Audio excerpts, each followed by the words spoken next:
অথচ তোমাকে প্রথম দেখেও মনে হয়নি তুমি হবে আমার নির্ঘুম রাতের কারণ। কিন্তু যখন তোমাকে ভালোবাসতে শুরু করছি, তখন মনে হয়েছিল তুমিও আমাকে ভালোবাসবে। তবে আমি ভুল ছিলাম। আমি যখন বুঝতে শুরু করলাম তোমাকে ছাড়া আমার চলবে না, তখনই তুমি সরে যেতে লাগলে। তোমাকে পাওয়ার রাস্তা যখন আমি নিজে খুঁজে বের করলাম, তুমি তখনই আড়াল হয়ে গেলে। অথচ তুমি জানলেও না তুমি যা তুচ্ছ ভেবে এড়িয়ে যাচ্ছ তা আমাকে নীরবে শেষ করে দিচ্ছে।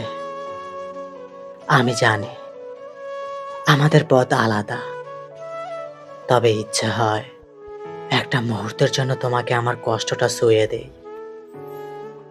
না, কষ্ট দেওয়ার জন্য নয়, শুধু যাতে তুমি বুঝতে পারো তোমার অবহেলা, তোমার না ফেরা, না বলা কথাগুলো আমাকে কতটা নীরবে ভেঙে দিয়েছে। আমি চাই না তুমি ব্যথা পাও। আমি চেয়েছিলাম তুমি বুঝো, ভালোবাসা একতরফা হলে তা অভিশাপ হয় না, হয় অভিমান আর বোবা কান্নার ঘর। আমি শুধু চাই একবার, এক মুহূর্তের জন্য যদি তুমি আমার চোখ দিয়ে আমার যন্ত্রণাটা দেখতে পারতে, তাহলেই বুঝতে তুমি তোমার অবহেলা, অপেক্ষা দিয়ে কতটা আঘাত করছো আমায়।